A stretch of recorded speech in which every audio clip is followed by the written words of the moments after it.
Number 1 party बनी BJP पर MVA एक रही तो आगे खतरे की घंटी।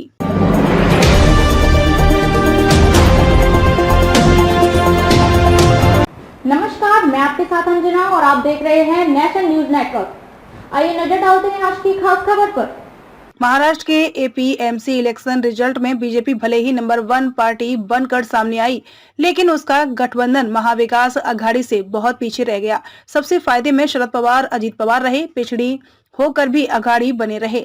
हार कर जीतने वाले को एनसीपी कहते हैं। महाराष्ट्र के 147 कृषि उत्पन्न बाजार समितियों के रिजल्ट सामने आ गए हैं।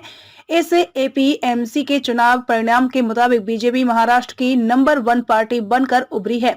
दूसरे नंबर पर एनसीपी को सीटें मिली हैं, लेकिन अब इस तस्वीर को थोड़ा एंगल बदल कर देखें तो महाविकास अघाड़ी की टोटल सीटें बीजेपी और एकनाथ शिंदे के शिवसेना के गठबंधन की सीटों से बहुत ज्यादा हैं। यानी एमवीए अगर 2024 तक एक बनी रह जाती है और बीजेपी नए पार्टनर्स नहीं ढूंढ पाती है तो बीजेपी के लिए बहुत कठिन है डगर लोकसभा और विधानसभा की। बीजेपी प्रदेश अध्यक्ष चंद्रशेखर बावनकुले ने कहा कि चुनाव परिणाम से यह साफ है कि एनसीपी और कांग्रेस के बीच मतभेद कितने गहरे हैं। कई जगहों पर एनसीपी ने कांग्रेस को हराने में कोई कसर बाकी नहीं रखी। दूसरी तरफ कांग्रेस प्रदेश अध्यक्ष नाना पटोले ने कहा कि यह भी साफ हो गया है कि देश भर में बीजेपी के खिलाफ किस तरह लोगों में नाराजगी है। जाहिर सी बात है कि नाना पटोले महाविकास अघाड़ी की कुल सीटों की बात कर रहे थे। कांग्रेस तो तीसरे नंबर पर है। एनसीपी प्रदेश अध्यक्ष जयंत पाटिल ने बयान दिया कि महाविकास अघाड़ी का किला अभेद है। यह साबित हो गया है कांग्रेस कभी बड़े भाई की हैसियत में थी, आज एनसीपी के आगे पानी भर रही है। बात एनसीपी और कांग्रेस के इक्वेशन की तो यह बात किसी से नहीं छुपी कि दिल्ली का तख्त बीजेपी से छीनने की कोशिशों में कांग्रेस राज्यों में बाकी दलों के लिए सब कुछ कुर्बान करती हुई आई है। इससे वो कई राज्यों की राजनीति में अपना असर खोती चली गई।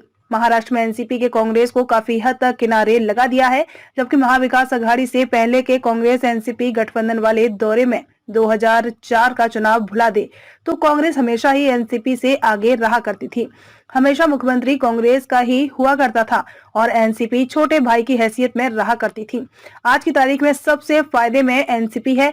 हाल तक महाविकास अघाड़ी में एनसीपी, कांग्रेस और शिवसेना की अलग अलग ताकत आंकी जाती थी तो उनकी कोई हैसियत नजर नहीं आती थी। लेकिन बाजार समितियों के इस चुनाव में एनसीपी भले ही बीजेपी के बाद दूसरे नंबर की पार्टी बनी है, लेकिन बीजेपी के बिल्कुल आसपास तक पहुंच गई है। यहाँ एनसीपी के बारे में यही कहा जा सकता है कि हार कर ही जीतने वाले को बाजीगर कहते हैं। बीजेपी के बाद दूसरे नंबर की पार्टी बनी है, लेकिन बीजेपी के बिल्कुल आसपास तक पहुंच गई है। यहाँ एनसीपी के बारे में यही कहा जा सकता है कि हार कर ही जीतने वाले को बाजीगर कहते हैं। खबरों में अब तक के लिए बस इतना ही। फिर होगी आपसे मुलाकात ऐसी एक खास खबर के साथ। तब तक के लिए नमस्कार और देखते रहिए नेशनल न्यूज नेटवर्क।